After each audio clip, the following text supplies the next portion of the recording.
semua ibadah yang kita lakukan itu hanyalah kepentingan kita sendiri.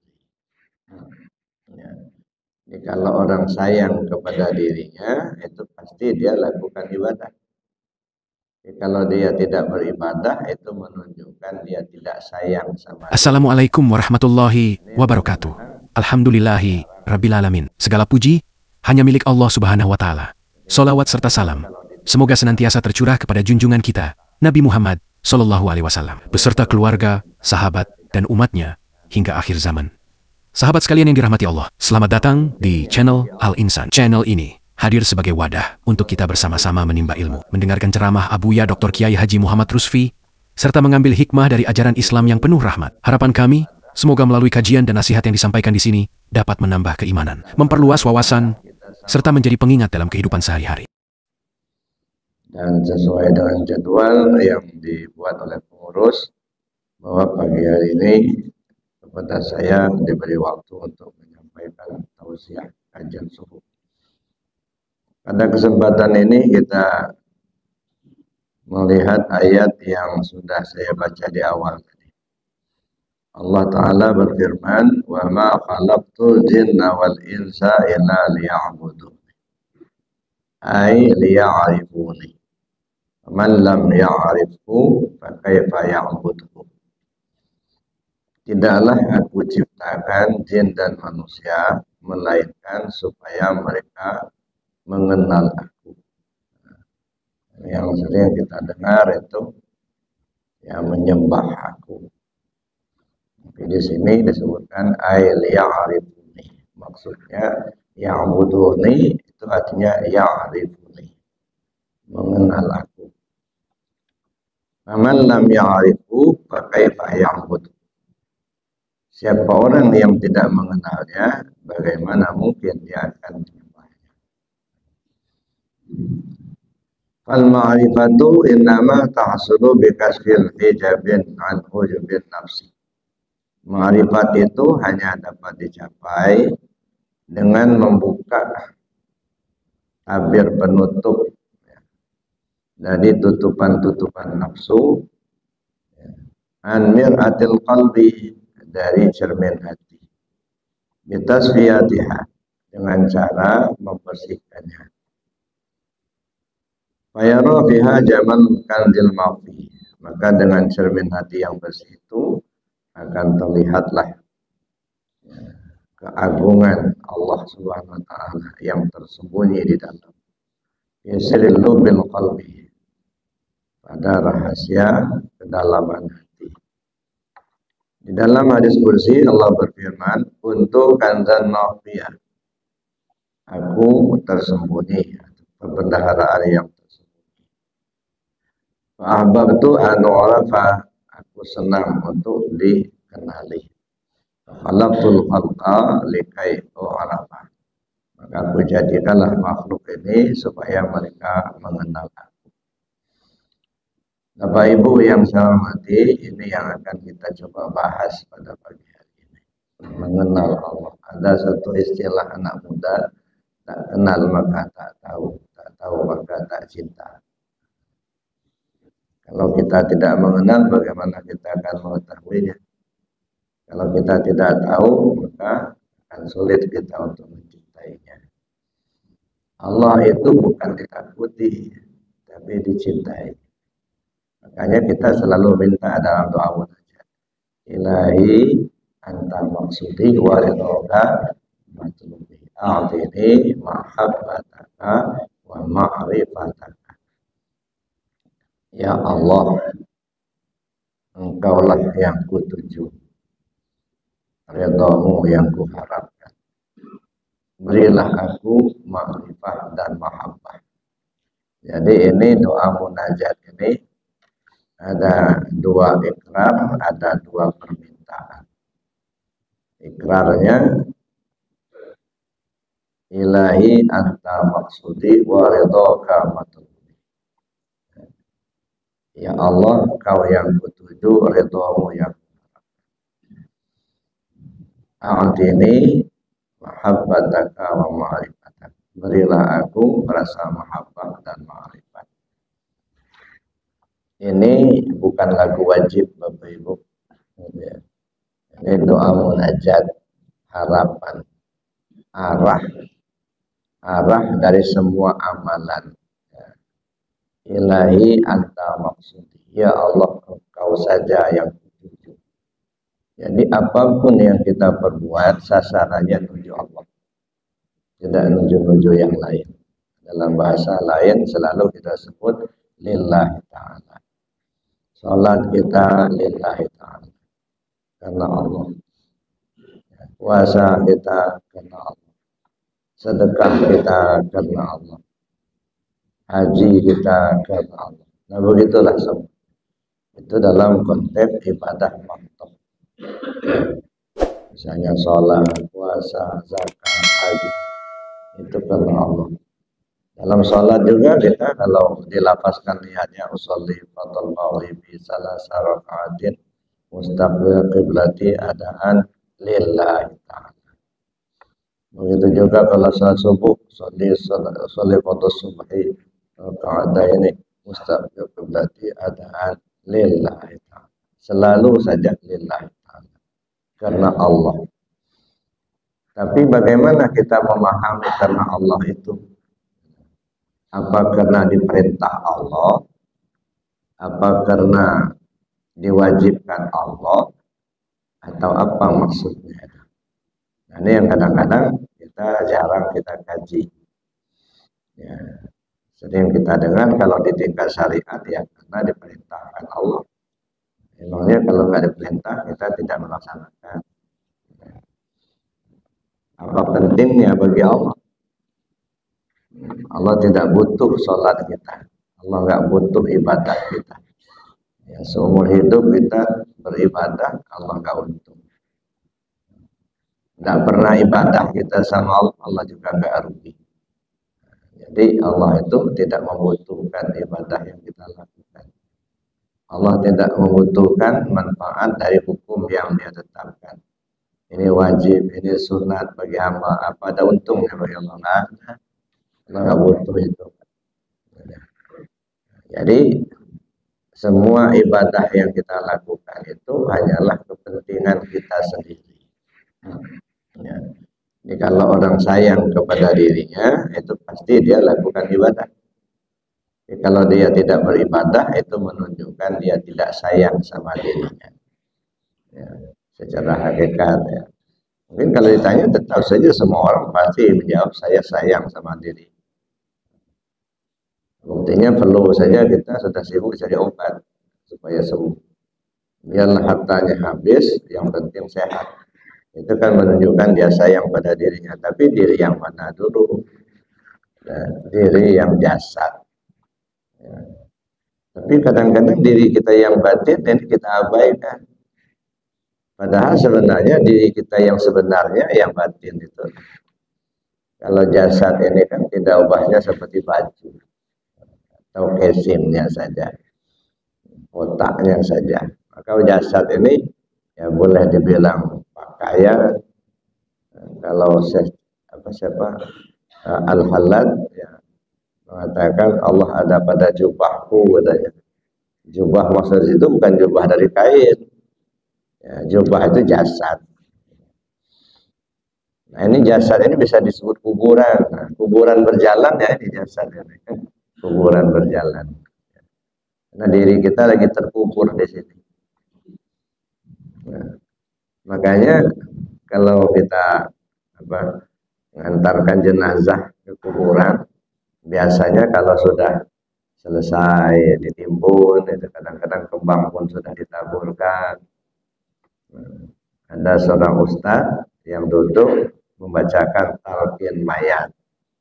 Nggak tahu di sini ada nggak gitu? Ada juga Pak ya, talqin mayat. Dengan tidak bermaksud menyalahkan, saya tidak menyalahkan. Tapi mari kita renungkan. Apa itu talqin mayat? Talqin itu ajar, mengajar. Mayat ya mati. Mengajar yang sudah mati. Apa bunyinya? Wahai fulan bin fulan. Kalau datang dua orang malaikat kepadamu, janganlah engkau takut. karena mereka juga hamba Allah. Apabila mereka bertanya kepadamu, man rabbuka, siapa Tuhanmu?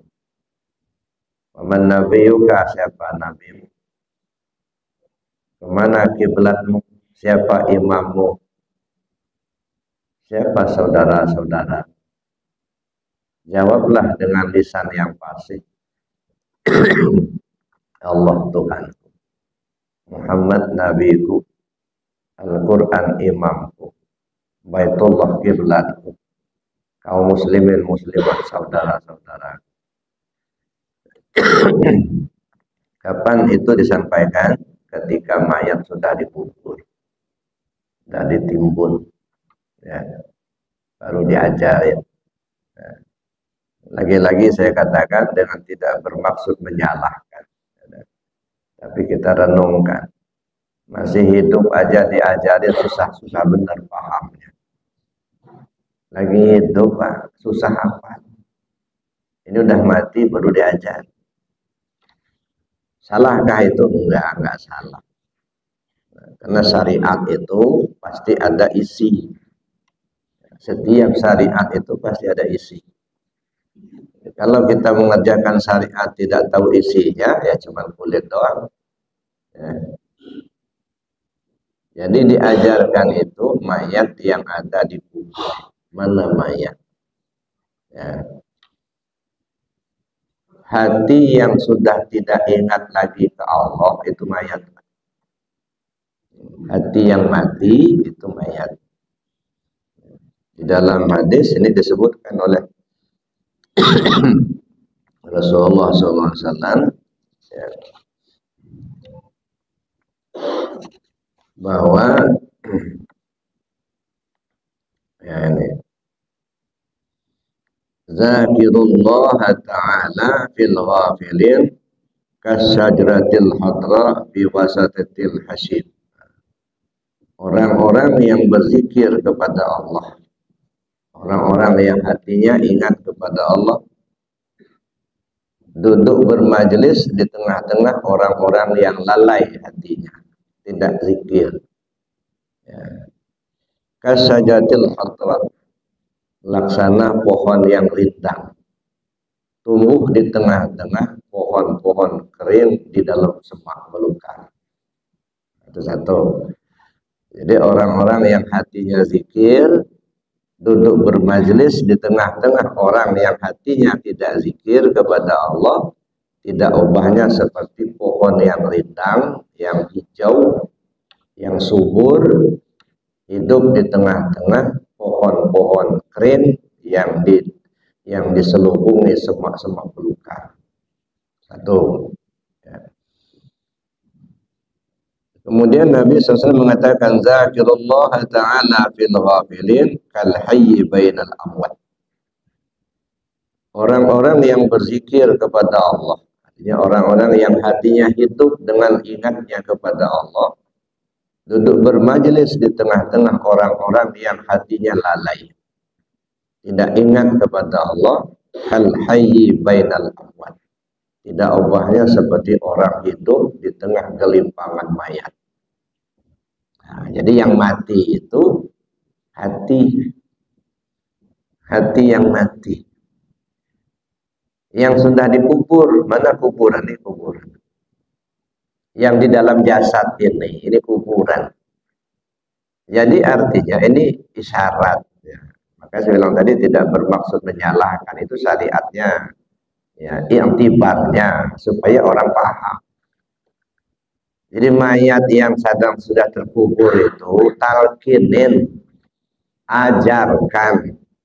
Cuman kadang-kadang kita ini nggak merasa kalau kita mati, Pak. Ya. Karena yang kita anggap hidup itu jasad. Nah, tapi kalau hati yang sudah nggak ingat Allah, hati yang lalai, itu ialah hati yang mati. Jadi orang, makanya kata Nabi SAW, ini dikatakan Zakirullah ta'ala fil ghafilin kal hayyi bainal amwat. Orang-orang yang zikir kepada Allah di tengah-tengah orang-orang yang lalai ingatnya kepada Allah, tidak ubahnya seperti orang hidup di tengah orang mati. ya, di tengah bangkai gelimpangan mayat. Nah, jadi ketika hati kita sudah mati, hati kita sudah nggak ingat lagi kepada Allah, nah di saat itu talqinkan. Laqinu mautakum. Talqinkan yang mati di antara kamu. Jadi jangan nunggu matinya dikubur di tanah, Pak. Ya, kalau sudah dikubur di tanah sudah nggak ada upaya lagi. Yang mati hati kita ini, hatinya tidak ingat Allah, itu hati yang mati.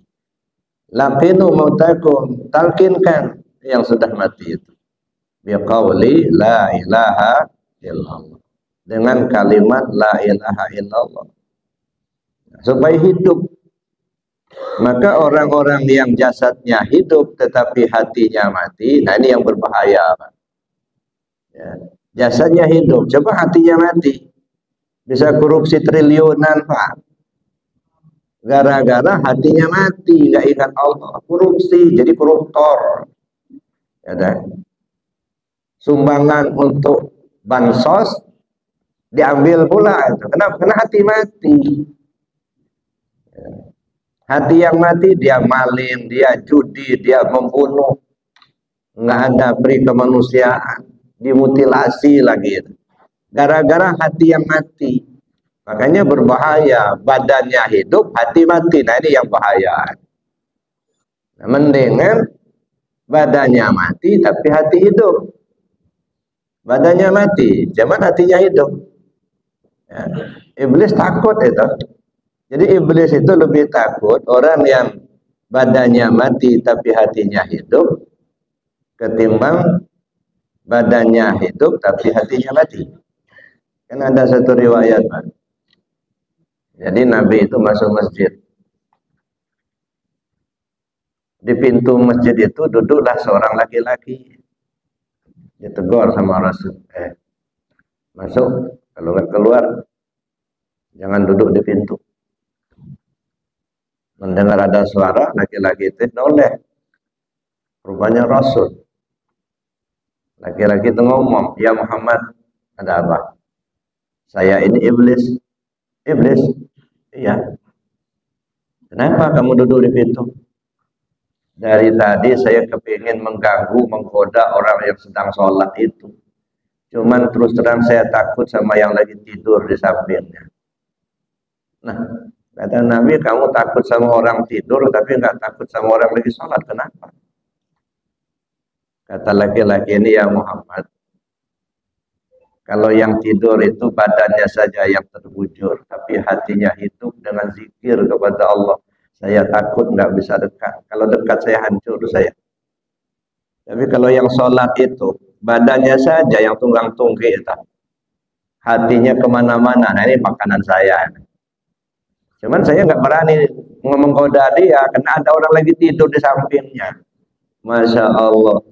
Jadi iblis itu lebih takut orang yang tidur tapi hatinya hidup daripada orang yang sholat tapi hatinya mati. Ya. Ingat-ingat Allah. Ya, yang diingatnya kadang-kadang ya kredit macet. Yang diingatnya duit nggak punya. Yang diingatnya hutang bayar. Ya. Nah ini jadi Bapak Ibu yang saya hormati. Jadi kenapa ditalkin mayat dikubur? Supaya ingat kembali. Hidup hatinya. Apa bunyi talqin itu ketika talqin di kubur itu? Wahai fulan bin fulan, kalau datang dua orang malaikat kepadamu, janganlah kau takut, karena mereka juga hamba Allah. Mereka adalah Munkar dan Nakir. Kalau mereka bertanya kepadamu, man rabbuka? Siapa Tuhan? Nah, ini Bapak Ibu yang saya hormati, jangan nunggu dikubur di tanah dulu. Nah, sekarang kan lagi dikubur nih. Ruh kita lagi terkubur di jasad. Nah, coba tanya dari hati nurani kita masing-masing. Ya. Man rabbuka? Siapa Tuhan? Wahai Badirin, siapa Tuhanmu?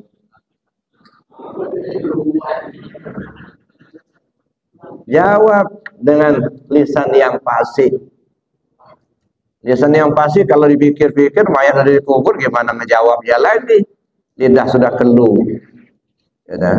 Tapi ketika di sini jawab dengan lisan yang pasti, jawab dengan hati yang sungguh-sungguh, hati yang benar. Ya, kan?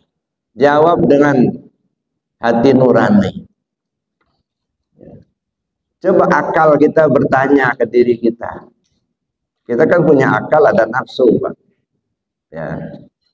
Kalau akal bertanya atau nafsu kita yang bertanya, siapa Tuhan? Jawab dengan lisan yang fasih. Jawab dengan keyakinan yang benar. Allah Tuhan. Coba direnung Bapak Ibu yang saya hormati. Benarkah kau bertuhan kepada Allah? Ya. Dalam kajian tauhid, kalau saya ilustrasikan Bapak Ibu, umpamanya begini, kita ini lagi telanjang bulat, umpama apa yang kita maukan, kita ingin menutupi tubuh, ingin berbaju, ada keinginan dulu, keinginan untuk menutupi tubuh, keinginan untuk berbaju. Apa langkah-langkah yang perlu kita lakukan? Pertama, kita kenali dulu baju itu apa, gunanya apa. Nah, ternyata setelah kita mengenalnya, ada baju koko, ada baju kemeja, ada baju jas, ada baju jaket, dan lain sebagainya lah, penutup tubuh. Pahamlah kita baju itu gunanya nutupin tubuh supaya tidak kedinginan. Lalu kita berusaha mencari baju. Nah, mulailah kita mencari. Entah kita tanya sama orang, kita beli, entah kita bikin. Pokoknya mencarilah supaya mendapat. Tiba-tiba kita melihat, nah itu baju, ketemu baju. Apakah setelah ketemu baju kita sudah berbaju? Belum, Pak. Baru ketemu baju. Bagaimana supaya berbaju? Ambil bajunya, pakai. Nah, baru disebut berbaju namanya. Ini kan ketemu saja belum, gimana mau berbaju? Nah, itulah gambarannya.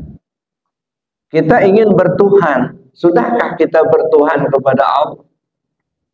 Ada keinginan kita untuk bertuhan, menjadi sosok yang kita pikirkan, yang kita anggap lebih dari segalanya. Nah, bagaimana supaya kita bisa bertuhan? Ada kemauan dulu, ya. Ingin bertuhan, ingin mengikuti, ingin mentaati. Lalu kita kenal dulu Tuhan itu apa. Nah, inilah. Nah, kalau orang yang tidak menemukan petunjuk, nah ini yang kadang-kadang ya sesuai dengan pikirannya. Orang-orang primitif, Pak, orang-orang zaman dulu.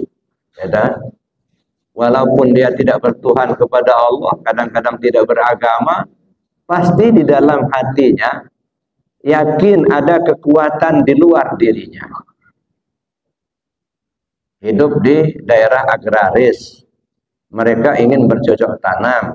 Hari kemarau, mereka butuh air, mereka tidak bisa menurunkan hujan. Nah, mintalah mereka yang mereka anggap punya kuasa. Ketika dalam pikirannya batu itu punya kuasa, minta sama batu. Ketika dalam pikirannya matahari itu punya kuasa, di luar dirinya minta sama matahari. Ketika mereka punya keyakinan api itu punya kuasa, minta kepada api. Kenapa? Karena mereka tidak menemukan petunjuk. Yang mereka ikuti sesuai dengan logikanya saja. Tapi ketika Rasul diutus oleh Allah menyampaikan bahwa Tuhan itu namanya Allah. Innani anallah la ilaha illa ana, kata Allah. Sungguhnya aku ini Allah, kata Allah. Dan tidak ada Tuhan selain aku. Oh, Tuhan itu namanya Allah. Nah, mulailah kita mencari. Ya, mencari, bertanya ke sana sini. Sehingga ketemu. Bagaimana kita ketemu Allah? Ketemu Allah itu bukan ketemu seperti kita ketemu teman kita. Ya. Bertemu Allah itu artinya bertemu nur ma'rifat dengan nur iman. Bertemu paham dengan keyakinan. Karena Allah itu laisa kamitsli syai'un. Tidak dapat diumpamakan dengan sesuatu. Walam yakul lahu kufuwan ahad. Allah itu tak satu pun yang menyamainya. Baik dalam kekuasaannya maupun dalam zat dan sifatnya. Tidak ada satupun yang bisa menyamai. Ya. Allah itu ghaibul ghuyub, maha ghaib. Nah, jadi tidak bisa kita temui ya seperti kita temui teman kita, enggak. Ya. Makanya kata Allah, man kana fi hadhi a'ma wa wa fil akhirati a'ma wa adalla sabila. Siapa orang yang buta tentang Allah di dunia ini, di akhirat pun dia buta dan akan menempuh jalan sesat. Artinya, kalau nggak kenal Allah sekarang, Pak, jangan harap di dunia akhirat mau kenal Allah. Kalau nggak ketemu Allah sekarang di dunia, jangan harap di akhirat akan ketemu Allah. Logikanya gini, kalau Bapak Ibu nggak bisa baca di Bandar Lampung ini, lalu pergi ke Mekah, sama saja di sana juga nggak bisa baca. Ya. Memang udah nggak bisa baca di sini, di Bandar Lampung nggak bisa baca. Alif sebesar tiang nggak ngerti, umpama begitu. Mana yang huruf, mana yang baris nggak paham. Kalau sudah nggak bisa baca di Bandar Lampung, pergi kemana saja pasti nggak bisa baca juga lah. Ke Mekah kita ke sana, ya nggak bisa baca juga. Ke Amerika kita, ya nggak bisa baca juga. Nah begitulah gambarannya. Nggak kenal Allah sekarang di dunia, di akhirat nggak bakal kenal. Nggak ketemu Allah sekarang di dunia, di sana nggak bakal ketemu. Nah, tapi kalau sudah ketemu Allah sekarang di dunia, di sana pasti ketemu. Pak. Kenapa? Karena Allah itu baqa sifatnya, kekal, nggak berubah-ubah. Bagaimana adanya Allah di dunia ini, begitulah adanya Allah di akhirat. Tidak berganti-ganti, tidak berubah-ubah. Nah, jadi kalau sudah ketemu sekarang, di sana ketemu. Kalau kenal sekarang, di sana kenal. Nggak ketemu sekarang, di sana nggak ketemu. Nggak kenal sekarang, di sana nggak kenal. Nah, jadi setelah ketemu kita dengan baju tadi, belum berarti kita berbaju, Pak. Kapan kita disebut berbaju? Ambil bajunya, lalu dipakai. Nah, baru disebut berbaju. Tahu kita dengan Allah, lalu kita pakai. Nah, itulah hidup yang akan dipakai, mati yang akan ditompang. Nah, mengenal Allah bukan hanya sekedar kenal, tahu, bukan. Ibarat baju tadi bukan hanya sekedar kenal itu baju, bukan hanya ketemu itu baju, tapi ambil bajunya, sorong, baru berbaju.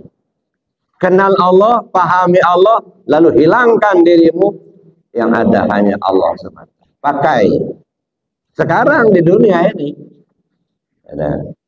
Jadi Bapak Ibu yang saya hormati, maka disitulah pentingnya kita mengenal Allah. Maka di sini disebutkan, tidaklah kuciptakan jin dan manusia, melainkan supaya mereka mengenal aku. Jadi tujuan utama kita diturunkan ke dunia ini untuk mengenal Allah. Tujuan utamanya bukan untuk ibadah, tapi untuk mengenal Allah. Nah, setelah mengenal Allah, nah barulah kita beribadah. Ya. La yasihul ibadah illa bima'rifatil ma'bud. Tidak sah ibadah tanpa mengenal siapa yang dia sembah. Nah, kita kenali dulu ya. Nah, mengenal ini kan ada tahapan-tahapan, Pak. Ya, sesuai dengan kemampuan kita berpikir. Mungkin pengenalan ketika kita masih anak-anak itu ya. Nah, kenal siapa Tuhan Allah, baru tahu nama, kenal nama. Ya kan? Tapi apakah begitu terus sampai tua? Ya, enggak lah. Ya, harus meningkat. Ya, kalau dulu kita masih anak-anak diajar sama guru, Tuhan kita bernama Allah. Lalu diajarkan 2 kalimat syahadat, asyhadu an la ilaha illallah wa asyhadu anna Muhammad Rasulullah. Itu bahasa Arab itu, Pak. Aku bersaksi tidak ada Tuhan selain Allah. Aku bersaksi Muhammad utusan Allah. Itu dua kalimat syahadat. Itu yang diajarkan waktu masih kecil. Dan kita hafal itu. Ya, asyhadu an la ilaha illallah, asyhadu anna Muhammadar Rasulullah. Aku bersaksi tak ada Tuhan selain Allah. Aku bersaksi Muhammad utusan Allah. Itu mah ahli bahasanya. Nah, kalau hanya sekedar hafal kalimatnya, ya berarti kita nggak naik kelas, Pak. Kelas anak-anak itu lah. Ya. Cuman hafal kalimatnya, tapi nggak paham maksudnya. Itu baru kelas anak-anak. Ya, kira-kira kelas burung beo lah. Burung beo kan banyak yang hafal juga, 25 syahadat. Cuman kan dia nggak ngerti. Lah. Nah, makanya saya bilang sama jamaah di Arafah, ya, dua kalimat syahadat ini saya bilang 5 tahapan perlu dikaji. Pertama, kita perlu tahu cara mengucapkan. Itu ilmunya, ilmu tajwid, ilmu syariat. Kenapa saya katakan ilmu syariat? Ibarat orang non-muslim, dia akan masuk Islam, dia belajar dulu cara mengucapkan. Setelah dia tahu cara mengucapkan, maka dia berikrar. Asyhadu an la ilaha illallah, asyhadu anna Muhammadur Rasulullah. Itu ikrar. Setelah dia berikrar, maka disebutlah dia muslim. Setelah dia muslim, maka timbul kewajiban. Wajib sholat, wajib zakat, wajib puasa, wajib haji. Itu kewajiban. Nah, ilmunya ilmu syariat. Jadi belajar cara mengucapkan dua kalimat syahadat, ilmunya ilmu syariat, ilmu fikih. Nah, maka kita perlu belajar fikih dulu. Itu satu langkah. Ya kan? Nah, langkah kedua, belajar cara mengamalkan. Gimana cara mengamalkan dua kalimat syahadat? Ilmunya ilmu torekat, maka kita belajar torekat. Maka tadi ketika kita sudah sholat, sudah salam, kita zikir la ilaha illallah, la ilaha illallah. Setelah berakhir, tutup dengan Sayyiduna Muhammad Rasulullah. Kan dua kalimat syahadat. La ilaha illallah, kemudian Muhammad Rasulullah. Itu mengamalkan dua kalimat syahadat. Jadi belajar tarekat itu artinya belajar cara mengamalkan dua kalimat syahadat. Belajar zikir. Nah, untuk apa kita zikir? Membersihkan hati.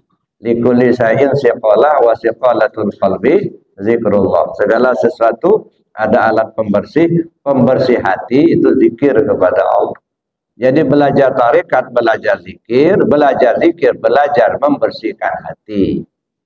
Jadi kalau orang anti tarekat, berarti anti zikir. Kalau anti zikir, artinya masih senang hatinya kotor. Senang hatinya iri, senang dengki, senang hasut. Ya. Walaupun ustadz, Pak. Maka kadang-kadang ustadz juga membuli ke sana sini. Gitu. Nyaci maki sana sini. Kenapa? Nggak bersih hati. Dia tahu kalimatnya, tapi hati enggak bersih. Kenapa? Enggak ngamalkan. Ya. Sedangkan zikir itu membersihkan hati. Ya. Kalau seorang ustadz misalnya mencaci maki orang lain, membuli-buli orang lain, itu nyebarin penyakit. Ya. Seorang ustadz, seorang ulama itu ibarat dokter.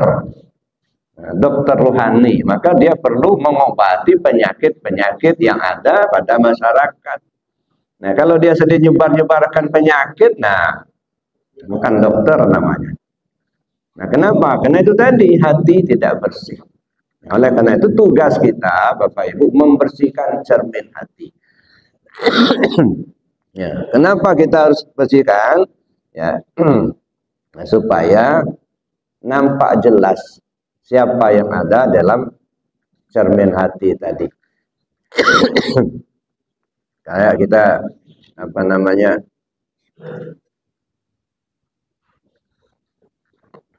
kayak kita ngaca.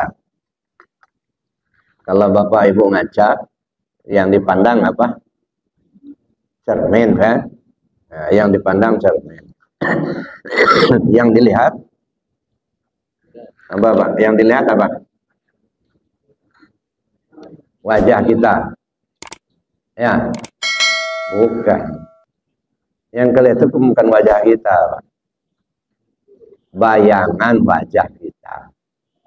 Yang di dalam cermin itu bukan wajah kita, bukan. Bayangan wajah kita.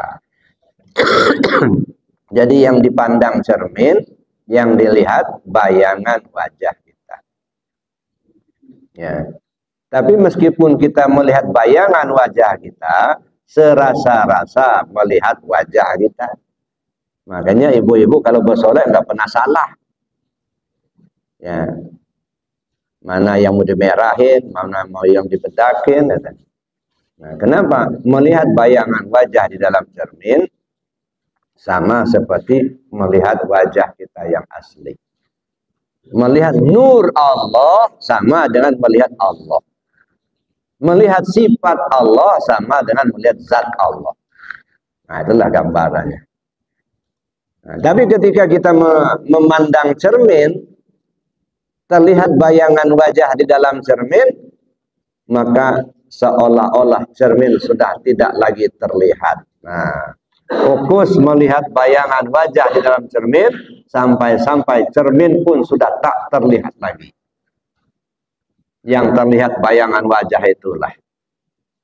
Tapi di sini yang kadang-kadang kita tidak mampu seperti itu, Pak. Yang kita cermin itulah. Ya, maka akhirnya kita saling caci cermin. Coba kalau kita mampu melihat bayangan wajah di dalam cermin, nggak akan terjadi seperti itu, Pak. Ya. Kita tidak hanya melihat zahirnya, zahir ibarat cermin. Ya. Coba lihat batinnya, siapa yang menggerakkan. Ya. Ya, paling-paling kita menegur, itu kan kewajiban kita dalam konteks syariat, menegur ketika kita melihat ada yang salah, gitu ya. Nah, itu kan syariatnya itu. Tapi apakah orang itu akan berhenti setelah kita tegur atau tidak? Bukan urusan kita. Ada orang belum mengamalkan zikir, malah benci sama zikir, kita ajak, kita jelaskan zikir itu, fungsinya apa, gunanya apa, dalilnya apa, kita jelaskan, kita ajak. Oh nggak mau, itu bukan urusan kita lagi. Oh dia nggak mau, saya udah biarin aja. Mau dia mengikuti, itu bukan keberhasilan kita. Orang mengikuti ajakan kita, itu bukan keberhasilan kita mengajak. Tapi karena Allah beri petunjuk sama yang bersangkutan. Udah. Oh kita ajak orang nggak mau ikut zikir misalnya, itu bukan kegagalan kita. Tapi Allah belum mengizinkan yang bersangkutan. Ya udah gitu aja. Wa ma 'alaina illal balaghul mubin. Tugas kami menyampaikan dengan sejelas-jelasnya. Udah disampaikan, Bapak Ibu mengikut atau tidak itu hak Allah. Maka saya bilang, saya ini ibaratnya lagi menggelindingkan besi berani atau besi magnet ke tanah. Kalau yang ada magnetnya pasti nempel, Pak. Tapi kalau yang nggak ada magnetnya, biar digelindingkan ribuan kali nggak akan lengket. Kan? Nah begitu juga, diceramahin terus, disampaikan terus, ini dalilnya, ini ayatnya, ini hadisnya, ini kegunaannya. Kalau memang nggak kebagian, nggak akan nempel. Maka tidak heran, ya, makanya jangan kecil hati. Kalau ada yang benci sama zikir, diajak zikir malah benci, ya sudah biarin aja. Kan ada kawan, Buya katanya, itu si Anu itu benci betul sama zikir, membedah-bedahkan zikir. Saya bilang, udah biarin aja, mumpung dia masih hidup. Nanti kalau sudah mendekati mati, nah baru tahu dia gunanya zikir itu apa, manfaatnya apa gitu ya. Nah, jadi Bapak Ibu yang saya hormati, kita kembali ke sini. Jadi, tidaklah kujadikan jin dan manusia, melainkan supaya mereka mengenal aku. Faman lam ya'rifhu fa kaifa ya'budhu. Siapa orang yang tidak mengenalnya, bagaimana mungkin dia akan menyembahnya? Maka seringkali kita ya, lebih takut kita sama kuntilanak ketimbang sama Allah. Iya. Coba ibu-ibu misalnya pulang tengah malam. Ya, ada orang bilang, "Mau pada Bu, mau pulang." "Oi, hati-hati Bu, tadi ada kuntilanak di sana." Merinding. Kebayang rambutnya panjang, ketawa hehehe. Itu baru sekali ngomong, hati-hati Bu, ada kuntilanak di situ. Sekali ngomong. Tapi berulang-ulang diomong Allahu Akbar, Allahu Akbar. Tergerak enggak hati ini? Tersentuh enggak hati ini? Kenapa orang lebih takut sama kuntilanak ketimbang sama Allah? Karena dia lebih kenal sama kuntilanak ketimbang Allah. Kalau kuntilanak kenal betul dia. Tapi sama Allah enggak begitu kenal. Ya, nah ini, jadi oleh karena itulah maka timbul dia takut itu karena kenal sama kuntilanak, kenal sama genderuwonya. Nah, sama Allah enggak begitu takut. Maka sudah diperingatkan begitu. Ya. Di akhirat ada neraka yang akan dialami bagi orang berbuat salah. Tapi enggak ada rasa takut. Nah, kenapa? Karena enggak kenal Allah. Jadi oleh karena itu pentingnya mengenal Allah itu dulu. Makanya kata pemasabah dalam bukunya Miftahus Sudur ini, "Man lam ya'rifu fa kaifa ya'budu." Siapa orang yang tidak mengenalnya, bagaimana mungkin dia akan menyembahnya? Ya. Karena enggak kenal Allah. Fal ma'rifatu innama tahsulu bikasfil hijab an hujubin nafsi. Ma'rifat itu hanya bisa dicapai dengan membuka tabir penutup dari tutupan-tutupan hati. Nah, dibuka tabir penutupnya itu. Ya, makanya kayak ceramah begini Bapak Ibu ya. Ya, tidak ubahnya seperti saya ini lagi menyalakan lampu sorot. Nah, lampu sorot. Ya, jadi Bapak Ibu lagi duduk, lagi nyalakan lampu sorot. Itulah gambaran penceramah. Ya. Kalau yang nggak terhambat dengan dinding, dengan penghambat, dia pasti kena lampu sorot itu. Tapi kalau yang dihambati oleh penghambat, nah, ada dihambat oleh tiang, ada dihambati oleh tabir penutup, nggak kena sorotan itu. Ya. Apa penghambat-penghambat itu? Pertama, merasa tidak butuh, itu penghambat. Yang kedua, merasa sudah tahu, itu penghambat. Ya. Oh, sudah tahu saya kalau itu mah, itu ya. Ya. Merasa tidak butuh, oh ini yang dikaji itu hakikat melulu, kapan syariatnya. Dan dia butuhkan syariat. Nah, merasa nggak butuh kerja hakikat, terhambat. Jadi merasa sudah tahu, merasa tidak butuh, iri, dengki, hasad itu penutup semua itu. Ya. Kalau ada terselip di hati kita itu susah mau mendapatkan pancaran cahaya ma'rifat. Kenapa? Karena tertutup. Ya, hati kita tertutup. Yang nutupnya ya kita sendiri gitu ya. Nah, oleh karena itu buang tutupan itu. Makanya kata pengasabah, fal ma'rifah innama tahsulu bikasfil hijab an hujubin nafsi. Nah, jadi ma'rifat itu hanya bisa berhasil, bisa dicapai dengan membuka tabir penutup. Ya, dari tutupan-tutupan hati.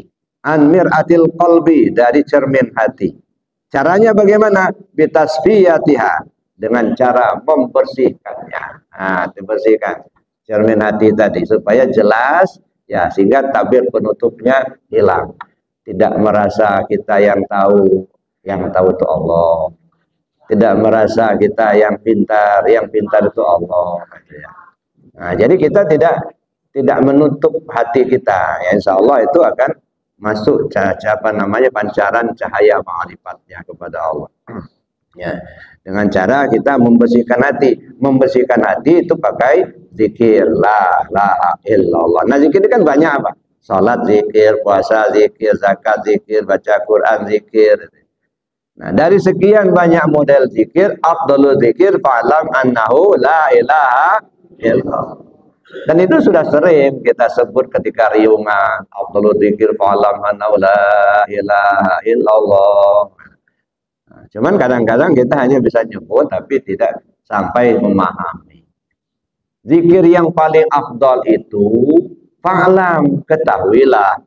Nah, kalau sudah ketahuilah itu apa yang terjadi, Pak? Berilmulah. Nah, dia. Kalau kalimat zikir yang paling afdal la ilaha illallah. Cuman kitanya mendapat afdalnya kapan? Setelah fa'lam. Setelah ketahuilah. Jadi kalau ketahuilah kan berarti berilmu lah. Bagaimana kita akan tahu kalau nggak ada ilmunya kan? Maka afdalul dzikir fa'lam. Nah, seafdal dzikir ketahuilah, berilmulah. Nah, setelah kita berilmu tentang la ilaha itu, nah barulah kita mendapatkan afdalnya. Berilmu, apa ilmunya? Nah, karena dalam Islam ini kita mengenal 4 bidang ilmu, maka kita harus berilmu tentang 4 bidang itu. Berilmulah tentang la ilaha dalam ilmu syariat. 1. Berilmulah tentang la ilaha dalam ilmu tarekat. Berilmulah tentang la ilaha dalam ilmu hakikat. Berilmulah tentang la ilaha dalam ilmu ma'rifat. Nah, kalau sudah lengkap nih baru kita dapat afdolnya gitu. Ini kan enggak, kadang-kadang hanya sebutan saja, ya dah. Tapi tidak berilmu kita dari bidang 4 ini. Kadang-kadang maaf Pak, enggak berilmu tentang ilmu syariatnya, enggak berilmu tentang la ilaha itu. Ya dah. La ilaha illallah, la ilaha illallah. Ini enggak berilmu dalam ilmu syariat. Kenapa? La-nya panjang. La ilaha illallah, bukan la'i. Tapi sering kita sebut la ilaha illallah. Itu namanya tidak berilmu dalam ilmu syariat. Itu 1. Bagaimana kita dapat afdolnya? Nah, berilmu pula kita dari ilmu tarekat. Bagaimana berilmu dalam tarekat? Memakomkan zikirnya. Dari mana la-nya ditarik sampai ke mana ujungnya. Kalau orang-orang tarekat bisa menyebutkan dari bumi paling bawah tarik sampai langit paling atas. La, itu namanya menarik dari bumi paling bawah sampai langit paling atas. Mana bumi paling bawah? Jangan dibayangkan bumi di tanah ini sampai ke ujung sana, nggak pernah nyelam kita di situ, Pak. Kayak apa warna tanah paling bawah itu? Sampai langit paling atas. Kapan kita di sana? Nggak ngerti pula kita. Nah, alam ini ada alam kabir, ada alam shaghir. Alam shaghir diri kita ini alam. Tarik dari bumi paling bawah. Mana bumi paling bawah? Dari telapak kaki. Langit paling atas. Mana paling atas? Ubun-ubun. Dari telapak kaki sampai ke ubun-ubun. Nggak ada. Lah, nggak ada. Itu yang ditiadakan. Ilaha. Begitu kita sebut ilaha, Tuhan. Tuhan itu punya kuasa, punya kehendak. Ya, sifat 7 lah. Kuadrat, iradat, ilmu, hayat, sama, basar, kalam. Nah, ketika kita sudah katakan la ilaha, tak ada Tuhan, artinya apa? La hayyun illallah, la alimun illallah, la qadirun illallah, la muridun illallah, la sami'un illallah, la basirun illallah, la mutakallimun illallah. Nah, itu meniadakan diri kita. Maka disebutkan illallah. Nah, itu berilmu dalam ilmu tarekat. Memakomkan zikir ini kan enggak. La ilaha illallah, la ilaha illallah. Itu mah nyanyi itu, Mas. Kapan kita akan sampai ke afdolnya? Enggak berilmu dalam ilmu tarekat. Belum lagi berilmu dalam ilmu hakikat. Isi la ilaha itu apa gitu. Mana isinya la ilaha illallah itu? Di mana letak isinya itu? Belum lagi berilmu dalam ilmu ma'rifat. Masya Allah. Jadi Bapak Ibu yang saya hormati, jadi afdalul dzikir itu dalam. Jadi ya jangan hanya sekedar ngomong aja afdalul dzikir fa'lam annahu la ilaha illallah, tapi kita nggak memahami itu. Bagaimana kita dapat afdalnya? Nah, sehingga kadang-kadang timbul pertengkaran. Ada zikir la ilaha illallah, begitu selesai sholat, salam, zikir la ilaha illallah. Ada yang ngomel, Pak. Oh, jangan rubah-rubah zikir di sini. Di sini sudah biasa.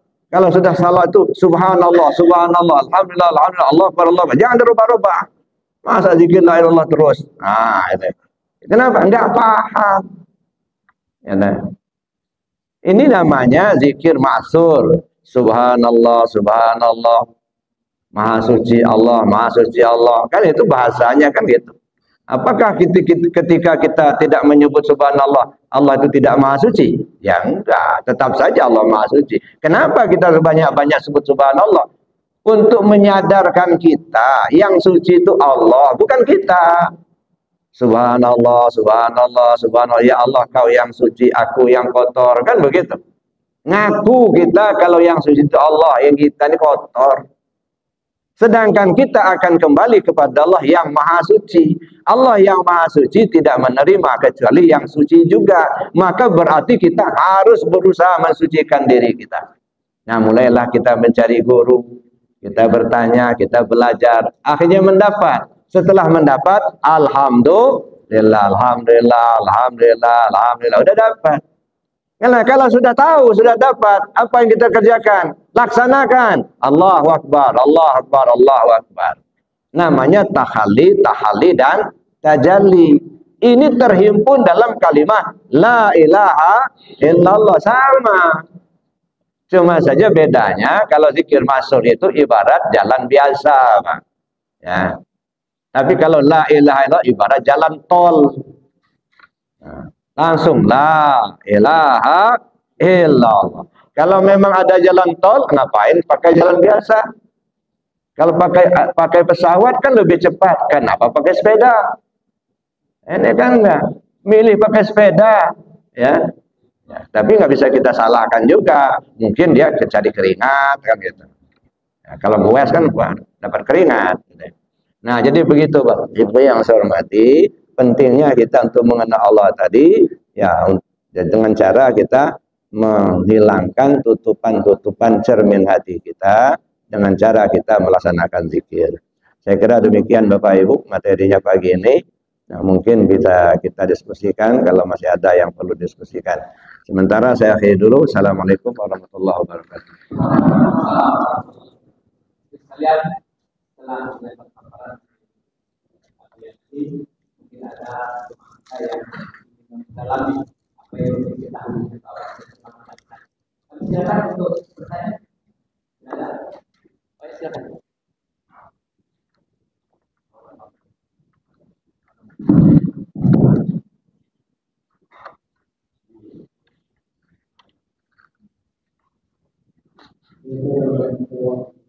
Waalaikumsalam.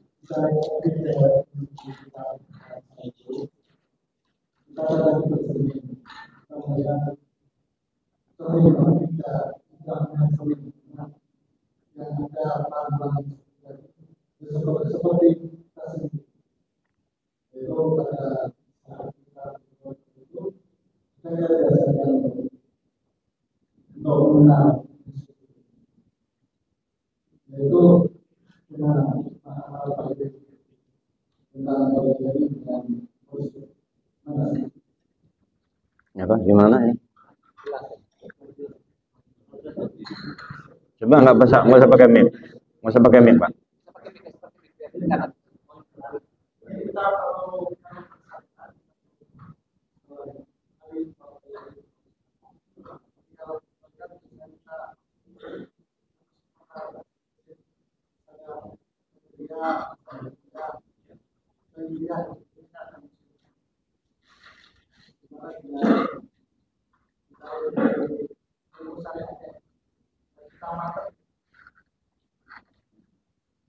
Jadi begini, Pak. Kita tempatkan dulu posisi ilmu itu. Syariat, tarekat, hakikat, dan ma'rifat. Ini 4 bidang ilmu. Ya.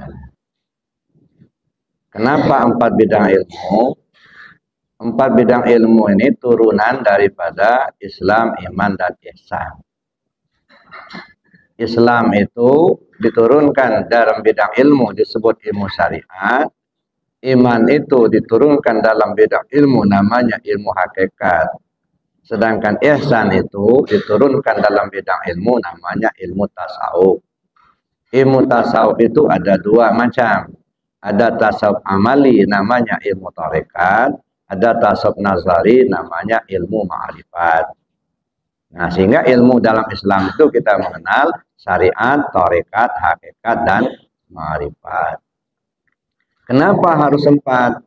Karena diri kita ini 4 lapis.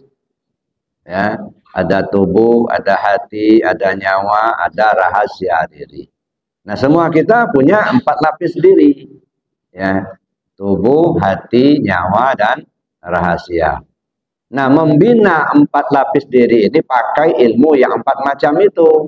Membina tubuh pakai ilmu syariat. Nah, maka kalau belajar ilmu syariat itu tidak pernah lepas sah batal, halal haram, dosa pahala. Itu kan itu. Nah, ini ilmu syariat. Jadi kalau kita belajar syariat itu nggak lepas dari situ, Pak. Sah batal, halal haram, dosa pahala, ujung-ujungnya surga neraka. Maka orang-orang yang hanya di bidang syariat pikirannya pahala sama dosa, surga sama neraka gitu. Itu aja. Perbanyaklah amal supaya banyak dapat pahala. Perbanyak amal supaya masuk surga. Ya, jauh-jauhkan maksiat supaya jangan berdosa. Kalau sudah tidak ada dosa, tidak masuk neraka. Nah, jadi yang ditakutinya neraka, yang diharapkannya surga. Dia nggak kenal siapa yang punya surga. Ya, dia berharap-harap. Nah, inilah yang kadang-kadang kita terjebak di situ, Pak. Ini yang disebut ilmu syariat. Ilmu syariat itu ilmu kulit, ya, ilmu luar, kayak ibarat buah, ya, yang kelihatan kulitnya dulu. Bapak itu orang Islam. Dari mana kamu tahu? Dia sholat. Nah, dia kan kelihatan zahirnya. Si ibu itu orang Islam. Dari mana kamu tahu? Dia baca Quran. Dia pakai jilbab. Hanya itu. Tapi apakah betul-betulkah dia beriman? Wallahu a'lam. Itu hanya dilihat lahirnya. Makanya ilmu syariat itu ilmu zahir, Pak. Nah, kalau boleh kita katakan ilmu kulit. Maksud ilmu kulit itu ilmu yang kelihatan. Ya, kalau buah kan yang kelihatan kulitnya dulu. Nah, di sini kita perlu belajar. Benahi dulu. Ya, yang diri ini. Makanya yang disebut innalillah wa inna ilaihi raji'un. Tadi kan kita dengar ada pengumuman kematian kan? Innalillah wa inna ilaihi raji'un. Bayangan kita kalau udah mati baru kembali ke Allah. Enggak, Bang. Mati itu enggak jaminan orang kembali ke Allah, enggak. Mati itu ajal.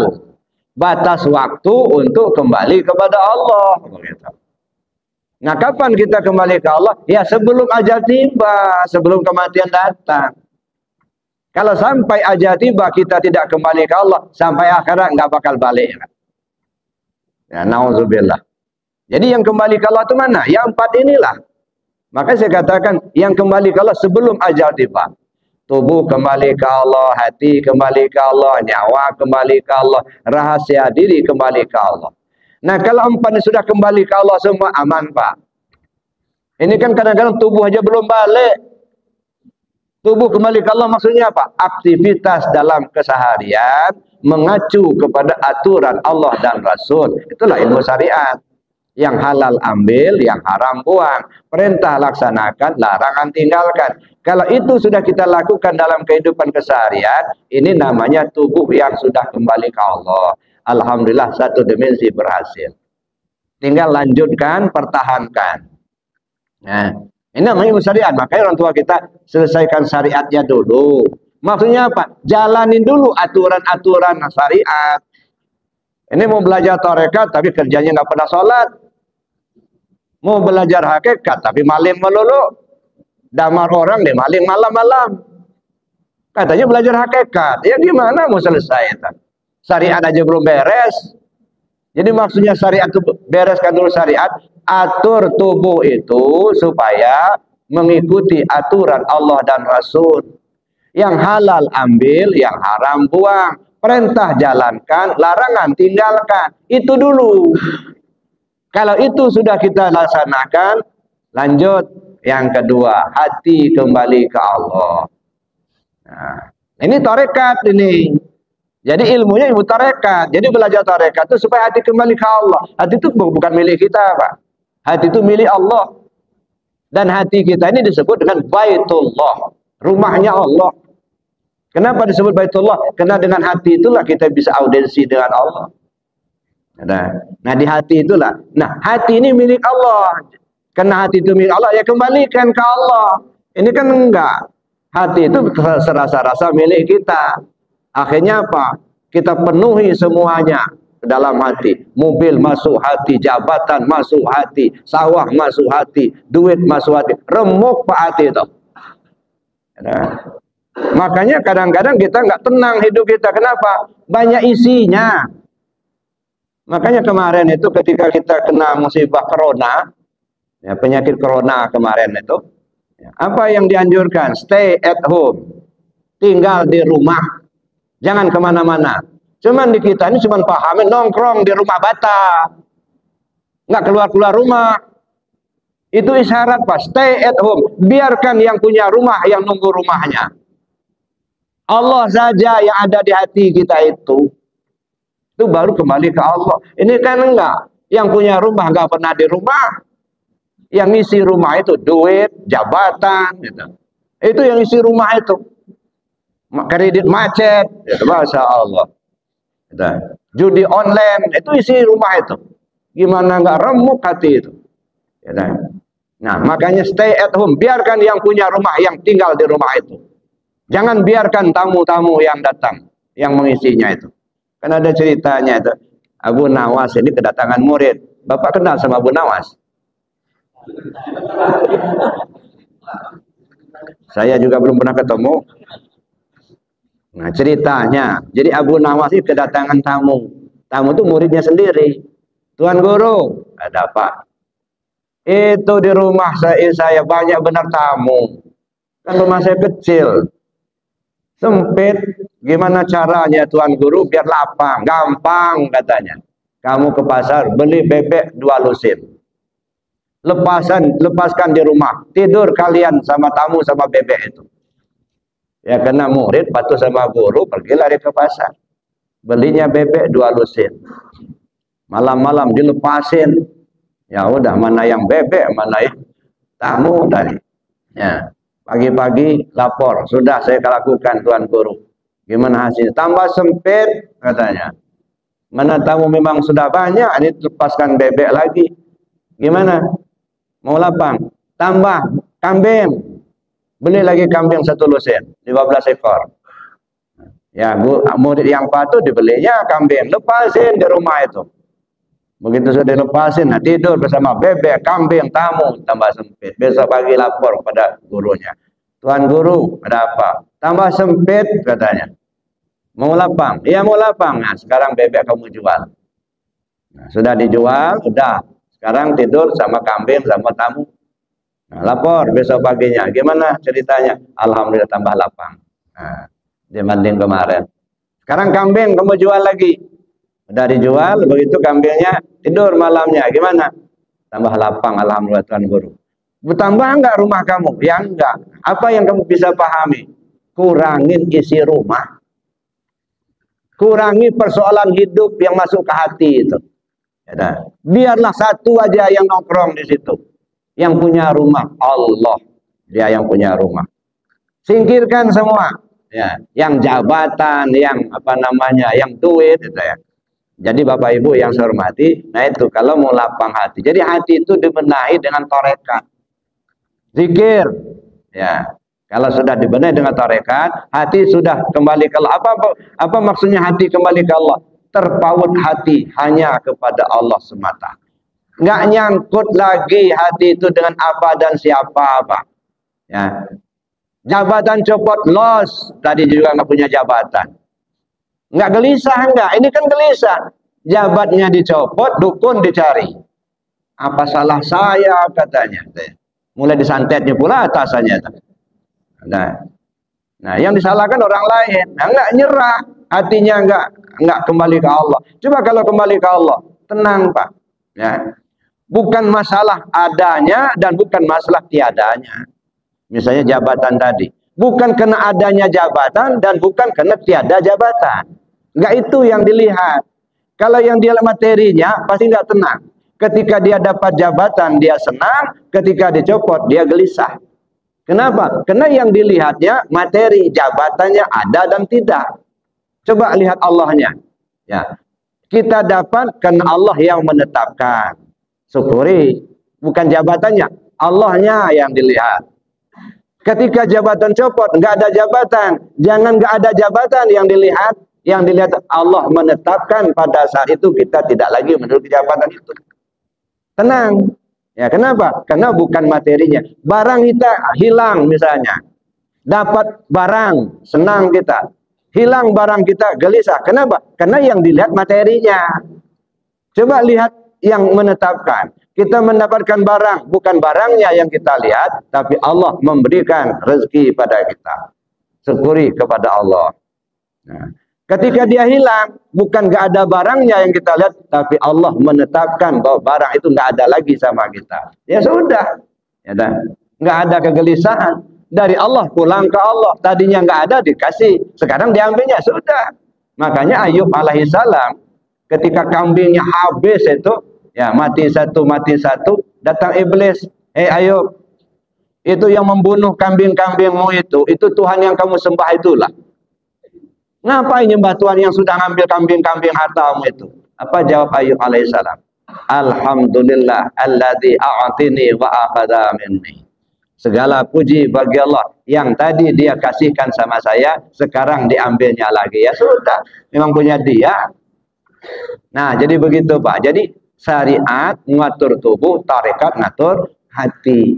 Nah, kalau hati sudah kembali ke Allah, artinya hati terpaut hanya ke Allah saja. Nggak nyangkut ke yang lain. Nyawa kembali ke Allah. Siapa nyawa kita itu? Hakikat nyawa itu siapa? Tahu kita, yakini itu, pakai itu. Ma'rifat, rahasia diri kembali ke Allah. Siapa rahasia diri itu? Nah, kalau paham kita yang empat-empat ini kita jalankan, ini yang namanya kembali ke Allah. Tubuh kembali ke Allah, hati kembali ke Allah, nyawa kembali ke Allah, rahasia diri kembali ke Allah. Nah, ini makanya saya bilang tadi, kembali ke Allah itu sebelum ajal tiba. Kalau sampai ajal tiba, empat ini nggak selesai, jadi urusan Pak. Maka ditanya nanti. Ya, orang ditanya itu kenapa ditanya? Kalau coba kita renung Pak, yang menggerakkan orang maling siapa? Allah. Kenapa dikasih dosa? Ya, nah ini itu ya. Yang menggerakkan orang maling Allah juga. Tapi kenapa kok berdosa? Yang menggerakkan orang berjudi ya Allah juga. Kenapa kok berdosa? Benang merahnya karena tidak kenal Allah. Merasa kita yang kuasa, merasa kita yang berbuat. Nanti ditanya, kau berbuat dengan apa kau berbuat? Tapi kalau sudah kenal Allah, pasti dia tidak akan melanggar aturannya sendiri, Pak. Ya, kita yang bikin aturan, masa kita yang langgar? Ya. Nah, kenapa dia yang langgar? Karena dia nggak kenal Allah. Jadi inti masalahnya itu kenal Allahnya itu, Pak. Nah, oleh karena itulah maka ya kembali kepada yang tadi, ya. Syariat itu ngatur tubuh, tarekat ngatur hati, hakikat ngatur nyawa, ma'rifat ngatur rahasia diri. Nah, itulah sebabnya perlu ada pembimbing yang kata Bapak guru mursyid. Ya. Jangankan muka akhirat, Pak. Dulu ya, waktu pertama mau ke masjid ini, kan Pak Bedirin ngasih tahu mau pengajian di sini. Saya bingung di mana tempatnya, nggak tahu. Untung si Dwi ini ngerti, ya inilah mursyidnya ketika itu, ya, tahu dia. Nah akhirnya sampai ke sini Pak. Coba kalau nggak ada pembimbing, nggak ada yang nunjukkan, udah nyasar kemana-mana Pak. Saya punya pengalaman itu beberapa tahun yang lalu dulu, sudah mungkin 10 tahun yang lalu. Saya diundang ceramah di Teluk waktu itu. Ada gambaran saya itu ada lepas jambatan itu ada masjid itu ya sebelah kanannya. Kata pengurusnya, gimana Bu ya mau dijemput? Nggak usah saya bilang. Saya yakin udah tahu betul gitu ya. Nggak taunya jembatan putus Pak. Keliling mutar, nggak tahu lagi jalan. Ujung-ujungnya jam 10 baru nyampe, orang pada pulang semua. Padahal peringatan nuzul Quran waktu itu. Gitu. Nah karena nggak ada mursyid tadi nyasar Pak. Nah, jadi janganlah kita merasa sudah tahu gitu ya. Padahal kita belum tahu gitu ya. Itu gunanya mursyid, itu artinya membimbing kita agar usul kepada Allah. Saya kira itu Pak. Saya nggak tahu apa tepat apa enggak jawabnya. Karena nggak begitu jelas tadi. Tapi kira-kira begitulah. Ya, kalau nggak puas-puasan aja lah. Ya. Terima kasih Pak.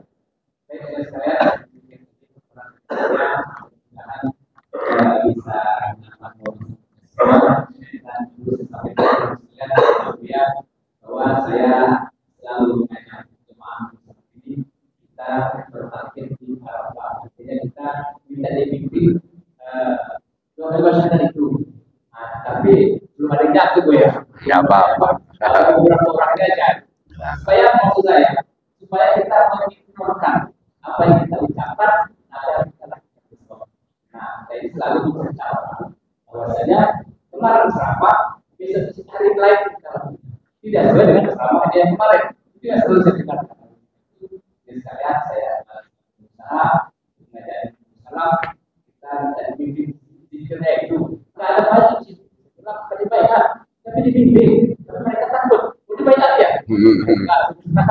Kita minta dibimbing zikir itu supaya tidak ada sesatan. Baik apa itu tujuannya. Mudah-mudahan ini saya antara maksudnya dan sebenarnya sudah saya berakhir di sini dia akan sepakat pada bulan-bulannya. Wassalamualaikum warahmatullahi wabarakatuh. Mari kita doa dan kepada majelis. Bismillahirrahmanirrahim.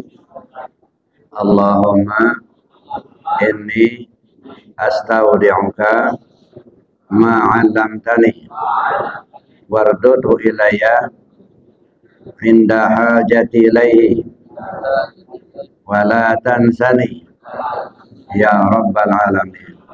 Subhanakallahumma wa bihamdika asyhadu an la ilaha illa anta astaghfiruka wa atubu ilaik.